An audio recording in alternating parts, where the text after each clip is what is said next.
PM Modi Vellore में बोले, DMK के पास भ्रष्टाचार का कॉपीराइट। पार्टी एक फैमिली कंपनी बन गई है। इन्होंने एंटी तमिल कल्चर का बढ़ावा दिया। प्रधानमंत्री नरेंद्र मोदी ने कहा कि इन फैमिली पार्टियों को लगता है कि इनके बेटे बेटियों के अलावा कोई गरीब आदिवासी बड़े पद पर बैठ नहीं सकता। लेकिन भाजपा ने पहली बार एक आदिवासी महिला को भारत का राष्ट्रपति बनाया और उस समय भी इंडी अलायंस वालों ने उनका घोर विरोध किया। मोदी के आने के बाद दुनिया भर में भारत की हैसियत बढ़ी, कद ऊंचा हुआ, राजनाथ सिंह ने कहा। पहले जब अंतर्राष्ट्रीय मंचों पर भारत बोलता था तो उसकी बातों को गंभीरता से नहीं लिया जाता था, लेकिन आज दुनिया कान खोल कर सुनती है। आखिर भारत बोल क्या रहा है, उसे पता चलता है कि दुनिया भर में भारत की हैसियत कितनी बड़ी है, दुनिया भर में भारत का कद कितना ऊंचा हुआ है, राजनाथ सिंह ने कहा। बीजेपी ने की 10वीं लिस्ट में 9 नाम। चंडीगढ़ से किरण खेर और इलाहाबाद से रीता बहुगुणा को टिकट मिला। आसनोल से अहलूवालिया चुनाव लड़ेंगे। भाजपा ने यूपी से बंगाल तक फिर चौंकाया। 8 नए चेहरों को मिला लोकसभा का टिकट। पतंजलि विज्ञापन केस में रामदेव बालकृष्ण का माफीनामा खारिज। सुप्रीम कोर्ट ने कहा, जानबूझकर हमारे आदेश की अवमानना की, कार्यवाही के लिए तैयार रहे। छत्तीसगढ़ बस हादसे की जांच शुरू। डिस्टिलरी कंपनी ने के 12 कर्मचारियों की हुई मौत, 15 घायल, पीड़ितों से मिले CM Sai.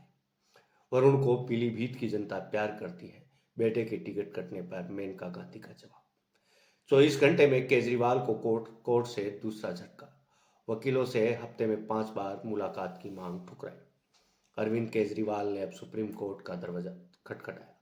Delhi high court के फैसले को दी चुनौती। भाई बहन ननद भाभी से लेकर और सास बहू और पूर्व पति पत्नी तक कई सीटों पर अपनों में इस बार होगा रोचक चुनावी जंग। संदेश खाली में रेप, जमीन हड़पने की जांच सीबीआई करेगी। कलकत्ता हाईकोर्ट ने कहा 2 मई को फिर सुनवाई करेंगे, उस दिन एजेंसी रिपोर्ट सौंपे। संयुक्त राष्ट्र में बचा भारत का डंका, कई अहम निकायों का मिला जिम्मा। आईएनसीबी में फिर जीत। महाकाल मंदिर अग्निकांड में जुलसे सेवक सत्यनारायण सोनी की मौत। मुंबई में चल रहा था इलाज। मुंबई में 16 दिन बाद दम तोड़ा। धुलंडी पर गुलाल से लगी आग में 14 लोग झुलसे थे। पहली बार सेक्सेस 75,000 के पार हुआ बंद। सेक्सेस निफ्टी दोनों में बढ़त। बीएसई का मार्केट कैप 402 लाख करोड़ के रिकॉर्ड हाई पर। वहीं एक और बड़ी खबर आ रही है कि सीएम केजरीवाल के इस्तीफे की मांग हुई तेज। भाजपा नेता और कार्यकर्ता कर रहे विरोध प्रदर्शन।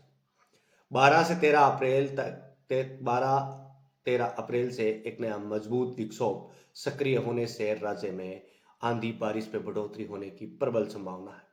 13-14 अप्रैल को विक्षोभ का सर्वाधिक असर रहने से जोधपुर, बीकानेर, अजमेर, कोटा, जयपुर, भरतपुर संभाग में कहीं कहीं तेज अंधड़ गति 40 से 60 किलोमीटर प्रति घंटा की रफ्तार से दर्ज की जा सकती है। केजरीवाल मामले में तत्काल सुनवाई नहीं करेगा सुप्रीम कोर्ट, करना होगा हफ्ते भर का इंतजार। कांग्रेस को फिर बड़ा झटका देने की तैयारी में जुटे सीएम भजनलाल। अब महंत थामेंगे भाजपा का दामन। भजनलाल शर्मा ने बाड़मेर पहुंचने के बाद कई समाज के लोगों से बातचीत की। वहीं कबीर आश्रम के महंत निर्मल दास से अलग मुलाकात की। इससे ये मायने निकलते हैं कि अब भजनलाल के साथ महंत निर्मल दास भी जुड़ेंगे भारतीय जनता पार्टी से। दिल्ली में आम आदमी पार्टी के मंत्री रामकुमार आनंद का आप से त्यागपत्र। रामकुमार आनंद ने मंत्री पद से दिया त्यागपत्र। रामकुमार आनंद पर 1 महीने पहले पड़ा था ईडी का छापा। क्या लगता है, वो भारतीय जनता पार्टी ज्वाइन करेंगे या नहीं? ईद उल फितर का चांद आया नजर। रमजान के 30 रोजे हुए मुकम्मल। ईद उल फितर की शक्ल में रोजेदारों को मिला तोहफा। आज देश में मनाई जाएगी ईद चांद मुबारक। लोगों की मुबारकबाद कल से ही शुरू। वहीं शुद्ध आहार मिलावट पर मार अभियान में लिए 10 नमूने। जीण माता मेले में मिठाई की दुकानों से कई जगहों से सैंपल लिए गए। गणगौर व ईद के त्योहार पर स्वीप गतिविधियां आयोजन करने के निर्देश। स्वीप गतिविधियां यानी कि नमाज मुस्लिम और हिंदुओं को अलग अलग तरीके से लाने और ले जाने की व्यवस्था की जाएगी। अभी मैं आपसे विदा लेता हूं। मैं आपका दोस्त और होस्ट कपिल बाटर और आप देख रहे थे द बम्बार्ड। अभी चलते हैं, मिलते हैं किसी अन्य वीडियो में। तब तक आप इंतजार कीजिए। धन्यवाद।